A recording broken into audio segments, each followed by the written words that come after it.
All right, let's learn a little bit about Hinduism. And before we do, this message on the screen is always a good thing to remember that we are to love other people, but it's okay to question their ideas. So let's learn a little bit about Hindu ideas. What do they believe? All right, first some scripture. This is near the end, the third section of the Sermon on the Mount, Matthew 7, verses 1 through 5. Judge not, that you be not judged. For with the judgment you pronounce, you will be judged, and with the measure you use, it will be measured to you. Why do you see the speck that is in your brother's eye, but do not notice the log that is in your own eye? How can you say to your brother, let me take the speck out of your eye, when there is the log in your own eye? You hypocrite, first take the log out of your own eye, and then you will see clearly to take the speck out of your brother's eye. Jesus shows with this amusing illustration, you know, the ridiculousness of the idea that you've got a beam or a log sticking out of your eye socket, and then you walk up to your neighbor and you're like, hey, you've got something in your eye there. Like what a ridiculous thing that would be to see, right? Unless you first remove the log from your own eye, you can't see clearly. And you would be a hypocrite to try to remove the speck out of another's eye when you have a log in your own. So when we approach others who have a different worldview than ours, and we see that they believe some false things and therefore practice life falsely in some way because of it, we have to remember that we too are very capable of believing false things. Have you never believed something before that later you realized was false and you've changed your mind? And we too are capable of practicing false things based on the lies that we have believed. So we too are sinners in need of Christ's truth to show us the way and Christ's forgiveness to make us clean. All right, Hinduism. That symbol on the screen there is often shown next to the term Hinduism because it's this symbol Om that can be used in Hindu meditation. They might make this sound with their voice because it's supposed to be the sound of creation, the sound of the universe itself. And in Hindu meditation, there's this idea of emptying your mind so you can focus on the universe, which is God. Hindus have this word for the divine reality, the universe, Brahman. They say Brahman is existence itself. Brahman is pure being. Brahman is the light of consciousness, right? So Brahman is the universe, is God. And since you're part of the universe, you too have this divine reality in you. And the word for that is Atman in Hinduism. It's related to your soul, similar to your soul, maybe not identical, but all living, breathing things have Atman and are part of Brahman in Hinduism. So everything is divine in this worldview. Instead of a creator God that is distinct from the universe he's created, this creator created distinction. In Hinduism, you don't have that distinction. Creator and created are in the same category. If everything is divine, pantheism, all God, pantheos, and everything is God, monism, all is one, it's not right to think of Hinduism as monotheistic or polytheistic. It's not one God or many gods. It's one reality, and that reality that everything is God. Humans are trapped in this cycle of samsara. Samsara is the reincarnation cycle in Hinduism, this idea that when you die, your soul leaves the body it was in and will return in a new body one day. That cycle of reincarnation is called samsara. And humans are trapped in this cycle in the Hindu story. And it's affected by one's personal karma, right? So we'll talk about karma more later, but in short, karma is the idea that your behavior in this life is something you are judged for by the universe. So when you're reincarnated into the next life, what form or life or station or circumstances you will experience in the next life are affected by your moral performance in the previous life. That's karma. So samsara, the cycle of reincarnation, is governed by karma. Whatever you do in this life, in the next life, you're going to receive the consequence of it, for better or worse. And this cycle just continues and continues and continues forever unless you can achieve what is called moksha, or self-realization. And this is the realization in their idea that you and your Atman are not really distinct from Brahman, the universe that is God, that is everything. And if your Atman, if you can become one with Brahman, you've achieved moksha and you've escaped the cycle of reincarnation that is samsara, and now you exist in this state of pure bliss and joy and peace.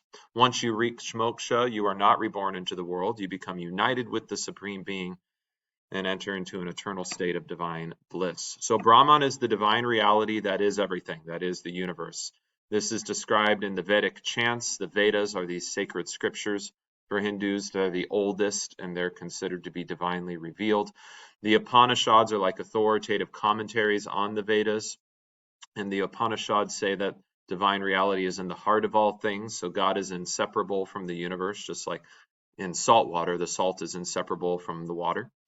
Satchit Ananda, to experience this, is to achieve the ultimate goal of what yoga, right? So yoga is union, and in yoga you're trying to achieve moksha, oneness, unity with the universe. And Satchit Ananda is this idea of you've done that, you've reached it, right? So Sat is reality itself, Chit is pure consciousness, and Ananda is bliss. That's a new term to me, by the way.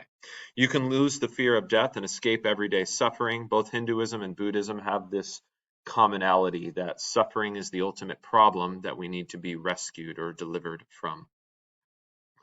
Atman, again, is you, and it's your participation in Brahman. If everything is one and you're part of that oneness, that is everything. Brahman is the word for the everything, and Atman is the word for you that's part of that everything. And that's why I said it might be distinct from this idea of your soul, which is that permanent part of you that passes on to each new phase of reincarnation. Their word for that is your jiva. It's your uniqueness, your personality. It's not in the accidental properties of whatever body you're inhabiting. It's your invisible self, your soul. So in Hinduism, a person could say, I am God, and that's not a boast. A person could look at you and think of you as God, and that's not a boast. That's just the conclusion that's derived from their idea that God is everything and everything is God. Samsara, again, is that cycle of reincarnation from birth to death to rebirth to death to rebirth to death. This teaching is maybe clearest in the Bhagavad Gita, another sacred text in Hinduism. Here's a quote, or a few. As the embodied soul continuously passes in this body from boyhood to youth to old age, the soul similarly passes into another body at death. That which pervades the entire body you should know to be indestructible. All right, and I'll stop there. But the idea is that this soul is this permanent thing. It's eternal, and it moves on from incarnation to reincarnation until a person potentially achieves moksha, the deliverance from this. Karma, again, is the idea that your actions have spiritual significance. In Hinduism, every being has a dharma, a duty. And if you do your duty well, you have good karma. And if you don't do your duty well, you have bad karma. So karma is to do. And what are you supposed to do? Your duty, your dharma. And how well you do that governs your next cycle of incarnation, right? Next cycle of reincarnation. It's like you will be judged for your actions. The universe is your judge. It knows, and it's keeping track, and it affects your next life until potentially you achieve moksha. What is moksha? It's this ultimate release of the soul. Maybe the most important section on this slide is right here. Moksha is characterized by the overcoming of spiritual ignorance, the complete elimination of material desires and attachments, the perfected ability to be happy, live in the present moment, and experience absolute peace. And most importantly, the awakening of pure compassion towards all. Again, it's ultimate release of the soul from another incarnation, right? Not to be born in a body again and again and again and experiencing the difficulties and sufferings of this world, but to escape all of that, ultimate release from all of that into pure bliss.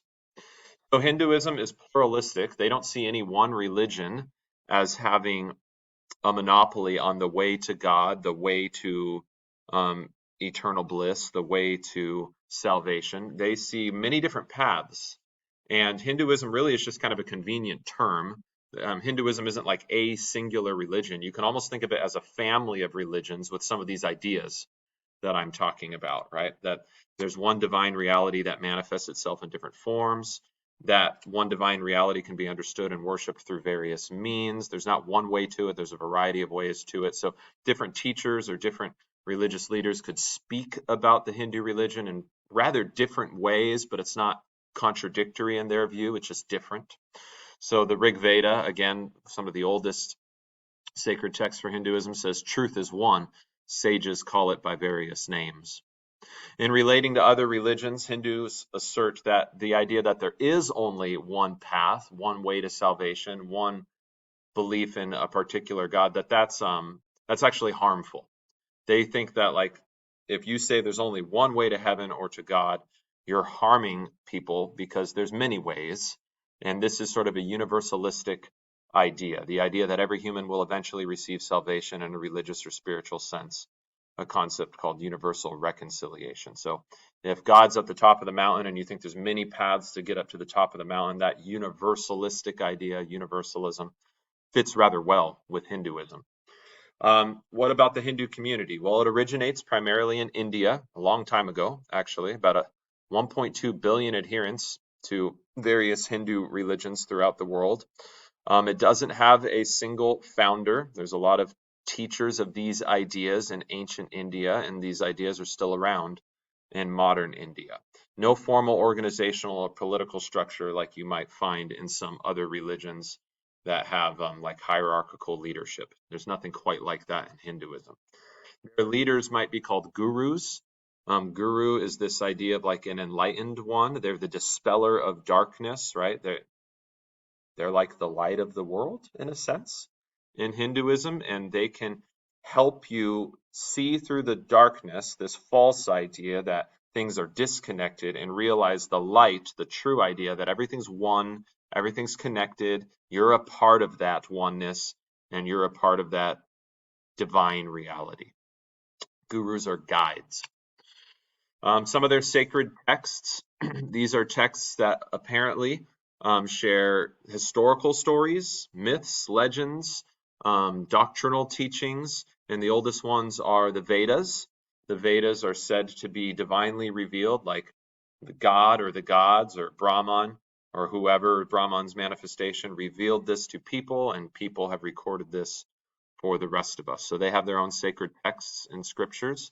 There's 4 in the collection of the Vedas. The Rig, which is the oldest, it contains the creation story, and it's usually referred to the most.